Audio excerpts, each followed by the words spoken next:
Hey there, hot stuff. I can already tell what you're thinking. Who is this sexy beast in front of me, and when is he moving? He's blocked the only exit to the room and I have work in an hour. Valentine's Day is almost here, or is here, or has passed, or we abolished February, or now every day is Valentine's Day.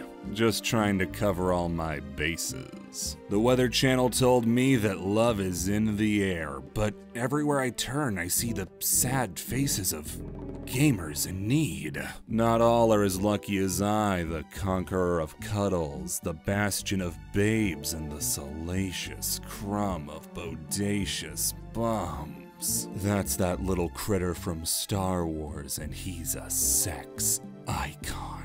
Today I'm gonna teach you how to get yourself a partner come hell or high water. And what better way to get it done than with video games? Did you know that beating Dark Souls 2 on New Game Plus gave you a free voucher for 1 sex? A little excessive, but it's always nice to see From Software make sure the consumer comes first. It was proven in a clinical study done in 2011 by the Institute of Getting Down to Clown that gamers are 68% more likely to bump uglies, if you know what I mean. Send an email to the spam folder, if you know what I mean. Harpoon the salty longshoreman, if you know what I mean. I just started stringing words together there at the end. I don't even think I know what I mean. Look out, world, because I'm about to titillate your juices and hand out some hot tips. And that's not all I'm handing out. I also have these candy bars. I'm doing a charity thing for the local library. Come try a Mounds bar. Was your problem with the Almond Joy the almond? It's amazing what a little civil protest will get done.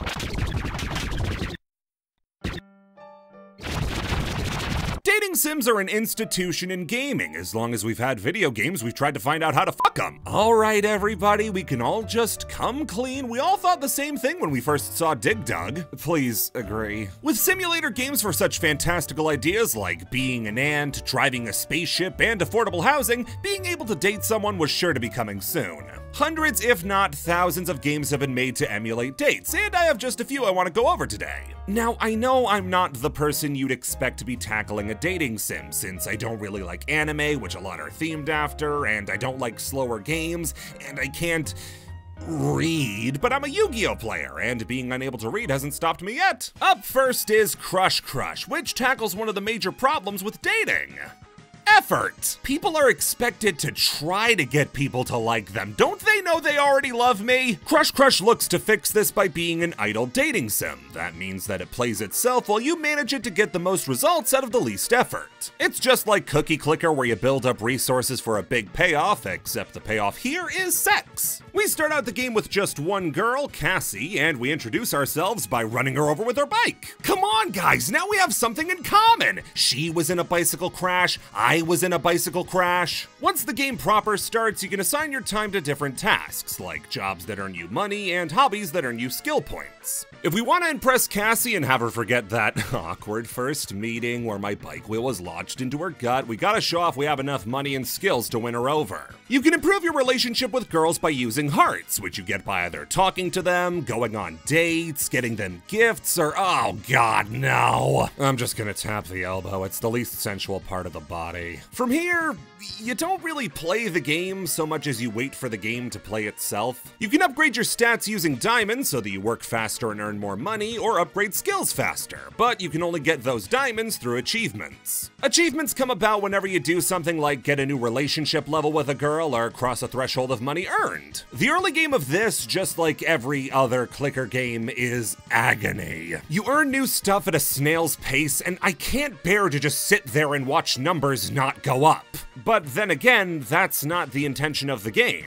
See, Crush Crush was always meant to be a game played in the background while you did other things, so I don't really have the right to sit here and say it's not a fun sit down and play kind of game because yeah, it's not. Also, when I said that achievements were the only way to get diamonds, I kinda left out this page. Yeah, this game is monetized to hell and back. You can buy diamonds, you can buy time slots to do more activities, time skips, new clothes for the girls, anything you can dream of, they're selling. That includes sex. So all my hard work seducing Cassie through percussive romance and tactical seashells has paid off, as I can now go do something other than talk to her. Oh, hey, Mio!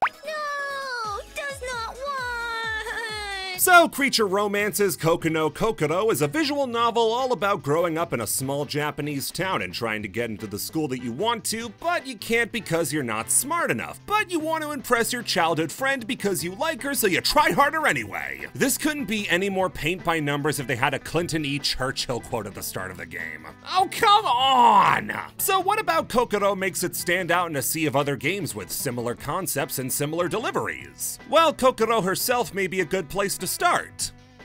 She's a grasshopper. So the main appeal of Creature Romances is that you're the only human in a world of monsters, like bugs, bats, and skeletons, and you have to go through the standard dating sim story while reckoning with the fact that the girl you're going after has mandibles. You meet more characters along the way, like your friend Masato, who looks like a punk but is actually a genius but is actually a skeleton, your troublemaking little sister Itsumi, who is a bat but you're not a bat, leading to questions, and you know what? You don't actually meet that many characters in this game. The whole game takes place across a couple days in September, including 9/11, as Kokoro tries to mentor you so you two can go to the same college. See, if you have no taste, you may not have noticed that Kokoro is a catch, and if we don't get into the same college, she's gonna get stolen out from under us, so we have to improve our grades. Only problem, I'm stupid, and we can't improve our grades no matter how hard we try. When I describe this as the most basic dating sim possible, that's what you get. Every single stereotype you have in your head about what a Japanese dating sim game is like, this game has it. The only thing making it unique is that you're dating a bug, but her simple nor compound eyes are ever mentioned. It made me wonder how much of the game was a joke or not, because it's never outwardly self-aware and plays the whole story completely straight. I can't tell if it's meant to be taking the piss by changing nothing about a dating sim except having you romance a grasshopper instead of a human,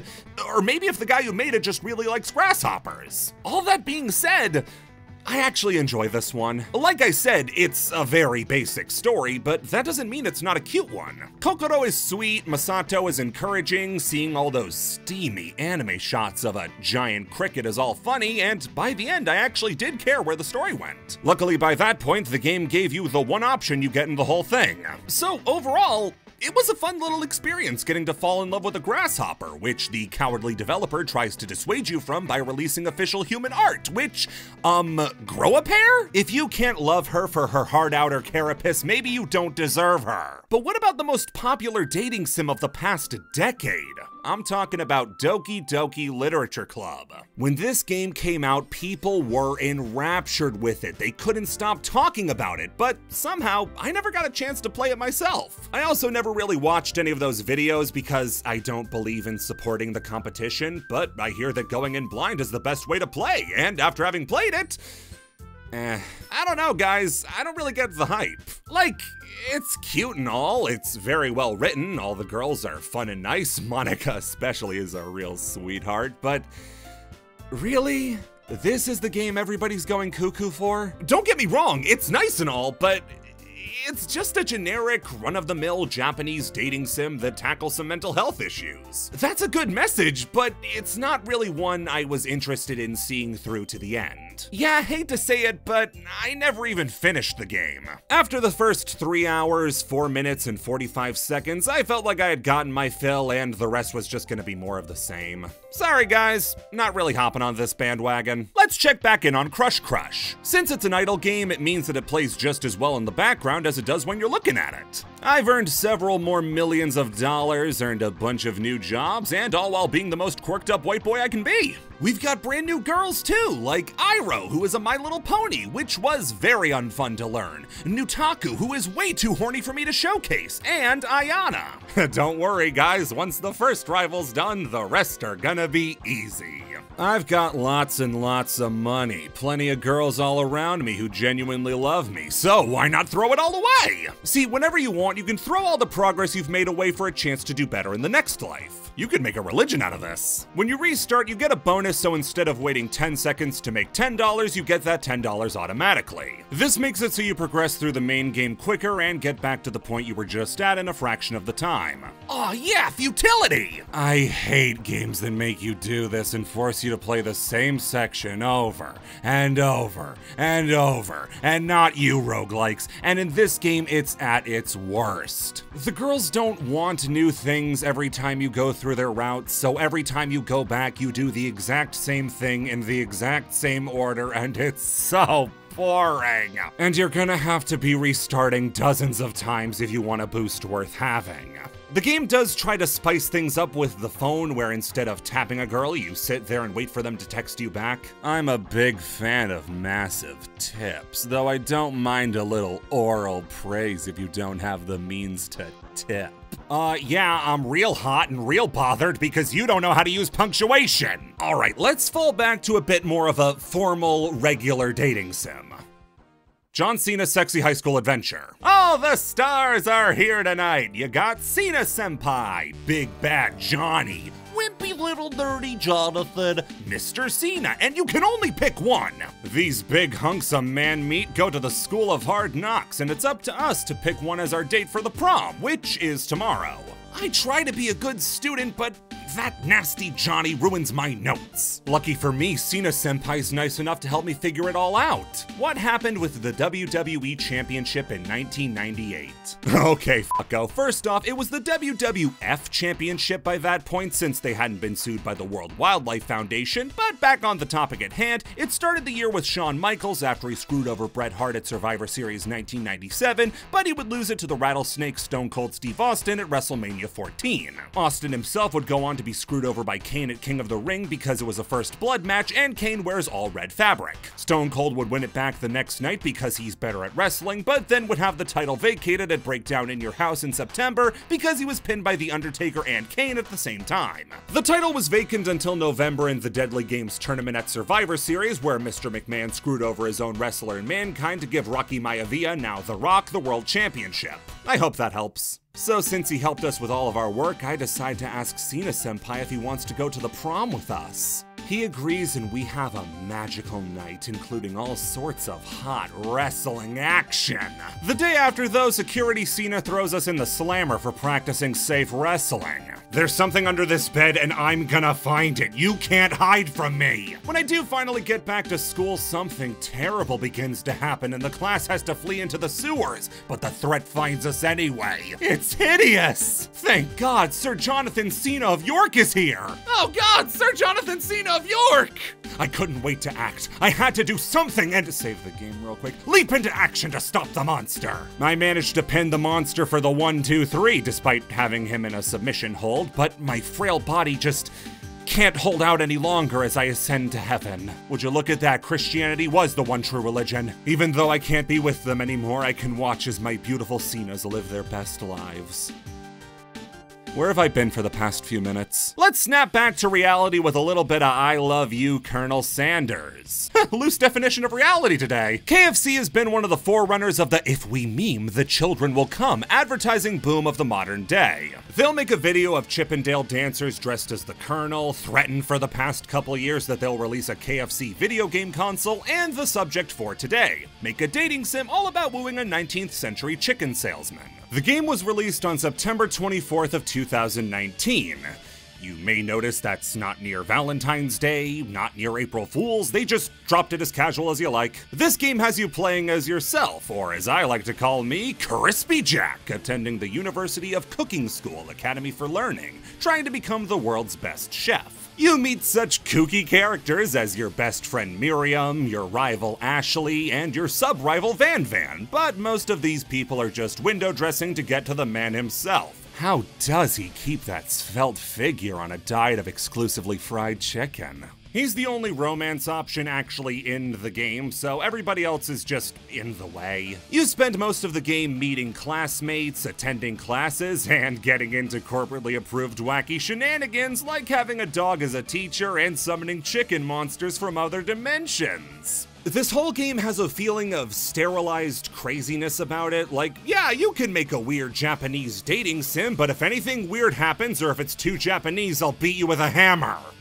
You know what it is? This game is based on anime that appears in cartoons. This is a goddamn Mahu Mushi dating sim with a KFC coat of paint. Oh, but don't think that it's just a coat of paint. The game's collectibles are all about you making KFC menu items and trying to figure out the Colonel's 11 herbs and spices. Oh, you mean salt, thyme, paprika, celery salt, basil, oregano, dried mustard, garlic salt, white pepper, and black pepper? This game would work a lot better as an ad if the product it was advertising wasn't terrible. The more time you spend with the Colonel, though, the closer and closer you get to him. Oh my, you're so dreamy, Colonel Harlan Sanders, a real guy who existed in the real world who died in 1980? I don't know what to think of this game, because clearly the people who made it wanted to make something at least interesting, but the whole thing has this corporate film of grease all over it that makes it really hard to properly enjoy. I mean, I did manage to beat it all the way, and while I managed to make the Colonel fall in love with me, he doesn't respect me as a cook enough to make me his business partner.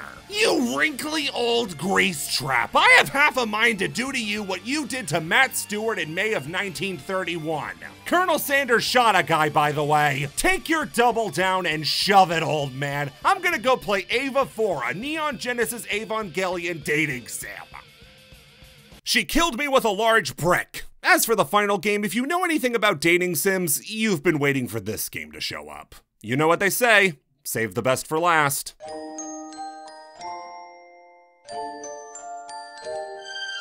Hatofu Boyfriend is the butt of all dating sim jokes. Anyone talking about weird games like this, or just dating sims in general, always points to this and goes, "What? Pigeon dating sim? What beer were those devs smoking?" This is what all YouTubers sound like, by the way. What a nutty sort of game type object. And then that's it. I've known about Hatofu Boyfriend for years, and have been interested in playing it for even longer. Before I even knew what this was, I wanted to get my hands on a hot goose. So when looking at a bunch of dating sims, I thought it was the perfect time to give it a look. Enter your name? Evilak! Enter your last name? Yeah, Evilak. Evilak, present. So in this game, you're the first human to attend an all-bird high school. There's way more lore behind it than that, but I'm not robbing you of the pleasure of finding it out yourself. Evilak has quite the platter of people to pick from longtime friend Ryota, sleepy school teacher Kazuaki, to Sakuya. Hamana, Aruga, what a cutie! Oh, he's a racist. Oh, he's racist towards me! There's also Oko-san, but I'm not entirely sure he's real. Just like the gigantic monument to cowardice that is the Kokoro dev, there are also human versions of all these birds. Thankfully, though, the game gives you the option to turn off the anime boys and keep things Puritan with the birds you fell in love with. My original plan of going after Sakuya has fallen flat, what with the racial superiority he keeps talking about, so I decide to redirect and try to warm up to Ryota. He's a sweetheart, but he's constantly stressed out with a sick mother as he's trying to take care of her by holding down multiple jobs. I try to make his life easier by putting Oko-san in a headlock until he calms down, and even passing up a summer job so Ryota can earn more money. And Ryota will do anything for money. If you're open-minded enough to date a pigeon, but closed-minded enough to not want to date a cross-dressing pigeon, I don't know what kind of person you are. There are short breaks to go on elective days which can up your stat sheet that never once came into my entire playthrough, but with how locked into paths this game is once you start on one, it's nice to at least feel like there's some sort of difference. Not that it's much of a problem because, at least for the route that I played, the game is phenomenally well written. A lot of these other dating sims felt like they fell so comfortably into niches that it kind of took me out of things. Hatofu Boyfriend, though, kept me guessing as I had to make choices I didn't expect to be making, and it made the whole thing a lot more interesting. As I got further and further, I really started caring about Ryota. He's such a sweet guy in such a bad situation. I wanted to see his story through to the end. And after going through a few school semesters of getting to know everybody, it all comes to a head when Ryota's mom doesn't get better. She passes away, and now all of Ryota's efforts were for nothing, and he's left with nothing. Nothing. except for you. I was enthralled by Hatofu Boyfriend more than any of these other games, and I can tell that what I saw was less than a fraction of what the game had to offer. You have unlockable birds, different routes for each partner, and a whole bunch more that means that one playthrough wasn't nearly enough to cover it. I enjoyed Hatofu Boyfriend way more than I expected to, and I implore you, if you're like me and think dating sims are kind of weird, at least give Hatofu Boyfriend a try. It may just be pigeon kissing on the outside, but on the inside, there's a lot more.